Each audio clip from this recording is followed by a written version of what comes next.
Berlatarkan tahun 1993, di mana ada dua mantan prajurit tentara yang kini telah beralih profesi sebagai debt collector, Dosuk sang atasan dan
Dosuk tidak menerima kabar dari Myungja. Lantas ia pun menanyakan alamat rumahnya pada Sungji. Namun, di tengah kemacetan itu, Sungji berhasil melarikan diri. Dosuk yang mengejar pun tidak berhasil menemukan Sungji. Di malam harinya, Sungji kembali ke rumah yang disewa ibunya. Sungji yang melihat petugas imigran bersembunyi karena ketakutan. Kehilangan ibunya tentu membuatnya sangat sedih. Namun Sungji merupakan gadis cilik yang pemberani. Ia memutuskan untuk mencari ibunya dengan berjalan kaki. Dosuk yang menemukan Myungja menghampirinya, yang ternyata dia akan segera dideportasi. Lantas Myungja menanyakan kabar anaknya. Dosuk yang panik mengatakan bahwa anaknya baik-baik saja. Kemudian Myungja mengatakan bahwa akan ada paman yang mengambil Sungji dan akan melunasi hutangnya, yang mana Sungji akan diadopsi. Tentu hal itu membuatnya sedih. Namun demi masa depan putrinya, ia harus melepaskannya. Dosuk pun mencari Sungji ke tempat tinggalnya. Namun dia tidak menemukan apapun selain sepatu mungilnya yang tertinggal. Di malam itu, Sungji kecil terus berjalan tanpa tujuan dan hanya berbekalan harapan bisa menemukan sang ibu. Ketika seorang gelandangan ingin menculiknya, Dosuk muncul dan menyelamatkannya. Saat itu Sungji kecil menangis dan meminta Dosuk untuk membantunya mencari sang ibu. Namun Dosuk menjelaskan bahwa ibunya telah pergi. Sungji yang tidak percaya bahwa dirinya sudah ditinggalkan oleh sang ibu semakin menangis. Dosuk pun berusaha menenangkannya dengan mengatakan bahwa Sungji akan diadopsi oleh keluarga kaya dan ibunya akan datang menjemputnya suatu saat nanti. Mendengar hal itu, dia pun merasa lebih baik.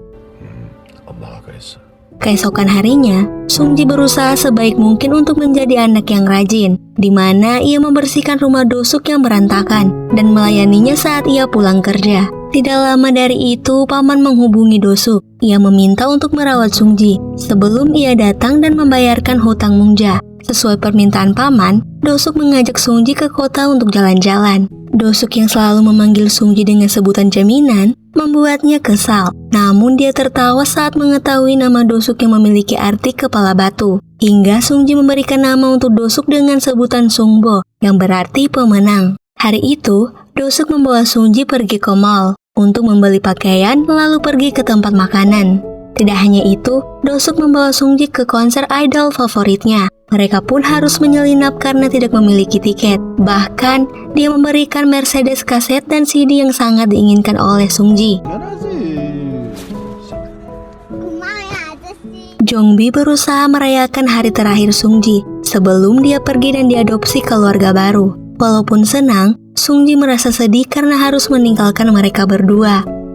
Keesokan harinya, Dosuk mengantarkan Sungji ke stasiun tempat di mana pamannya akan menjemputnya. Di sana, Dosuk memberikan CD player agar Sungji bisa memainkan CD pemberiannya. Ketika paman datang, Sungji merasa tidak nyaman karena dia tidak mengingatnya sama sekali. Dosuk meyakinkan dan berkata kepadanya bahwa mereka akan tetap saling berhubungan melalui pager, sebuah alat komunikasi di zaman dahulu, di mana pengguna harus mengirim pesan suara kepada operator. Sebelum akhirnya pesan itu dirubah ke dalam bentuk teks dan dikirim menuju pager yang dituju.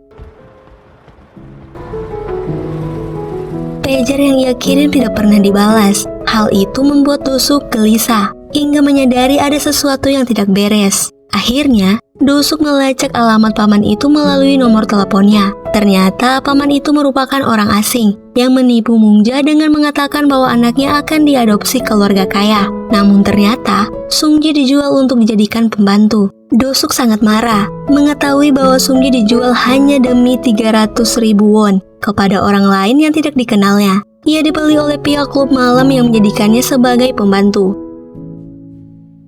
Sungji mengirim pesan kepada pager miliknya, berharap sang ibu akan melihatnya. Suatu ketika Sungji terluka saat pria mabuk melempar gelasnya, serpihan kaca mengenai pipinya dan membuatnya terluka cukup parah. Alih-alih dibawa ke rumah sakit, Sungji hanya diberi obat luka biasa.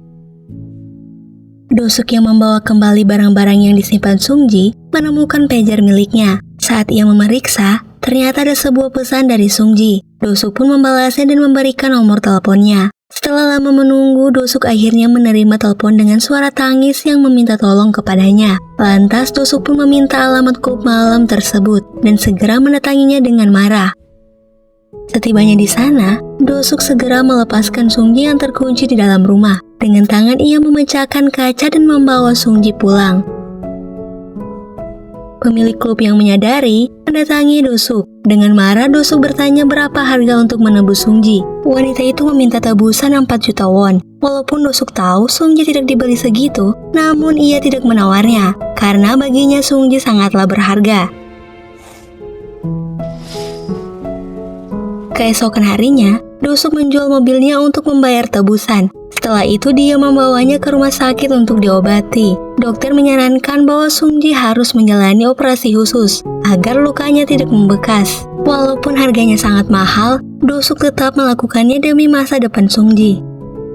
Esoknya, Dosuk mendaftarkan Sungji ke sekolah. Namun sekolah tidak bisa menerimanya karena dia adalah imigran gelap. Satu-satunya cara agar dia bisa diterima adalah Dosuk harus mengadopsinya. Sebagai anak, Sungji menangis. Dia tidak mau Dosuk menjadi ayah barunya. Mengetahui hal itu, Jongbi menasehati Sungji dan berkata kepadanya bahwa itu hanya berpura-pura. Sungji hanya takut sang ibu akan membenci dirinya. Namun Jongbi berjanji akan menjelaskannya kepada sang ibu suatu saat nanti. Sungji yang malang tidak tahu bahwa sang ibu sebenarnya tidak akan pernah kembali kepadanya.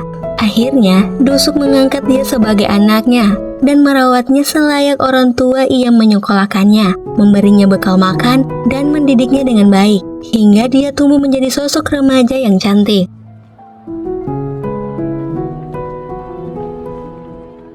Suatu ketika Mungja kembali ke Korea. Dia datang ke sekolah Sungji bermaksud untuk memeriksa keadaan putrinya itu. Saat melihatnya dari kejauhan, Mungja pun terkejut karena ternyata yang telah merawat putrinya selama ini adalah Dosuk. Merasa keadaannya baik-baik saja, dia memutuskan untuk tidak ikut campur lagi.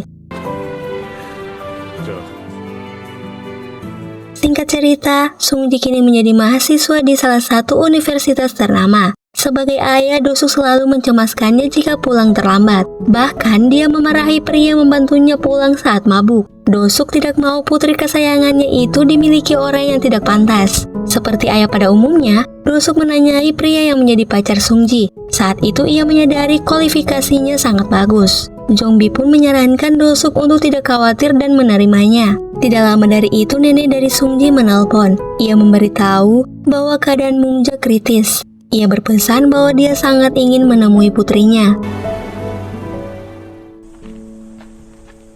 Setelah berjalan menyusuri jalan setapak, Dosuk dan Sungji tiba di rumah sederhana tempat di mana ibu dan neneknya tinggal. Setelah sekian lamanya tidak berjumpa, akhirnya mereka berdua menangis saling melepaskan kerinduan yang sangat mendalam.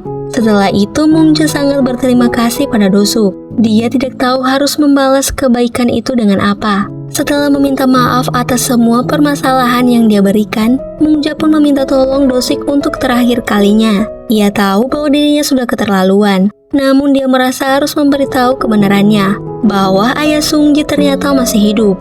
Mungje pun meminta Dosuk untuk mempertemukan mereka. Setelah berpisah, Dosuk dan Sungji kembali ke Korea.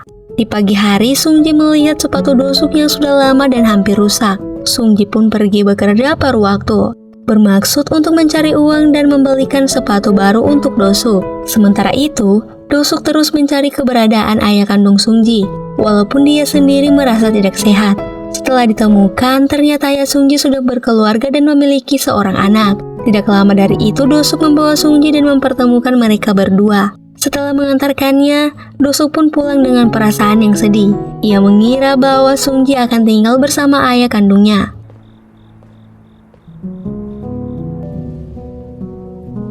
Tak lama berselang, Sungji menghubungi Dosuk. Dengan panggilan ayah, ia mengatakan mengapa Dosuk lama sekali menjemputnya. Dengan hati gembira, Dosuk segera menjemput putrinya, dan tak lupa ia membawakan CD player milik Sungji. Namun di tengah perjalanan, Dosuk harus mengalami kecelakaan akibat penyakit yang diidapnya selama ini. Mulai saat itu, Dosuk tidak pernah terlihat lagi.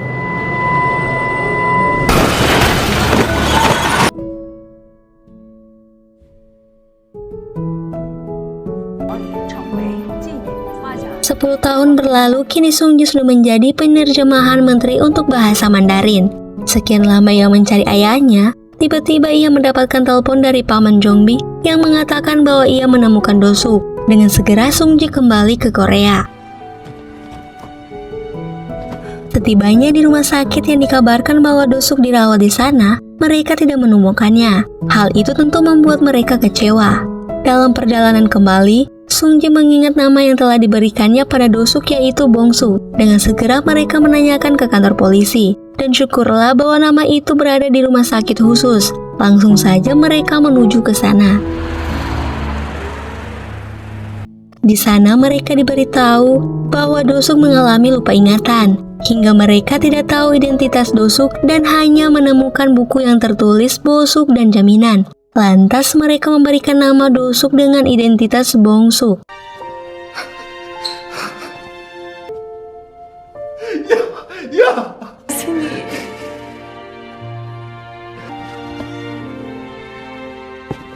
Setelah bertemu ayahnya, Sungji sangat sedih melihat kondisi ayahnya yang tampak tidak terawat. Hingga akhirnya ia mengatakan bahwa jaminan ayah telah datang. Hal itu membuat Dosuk merespon senyum walau belum sadar sepenuhnya.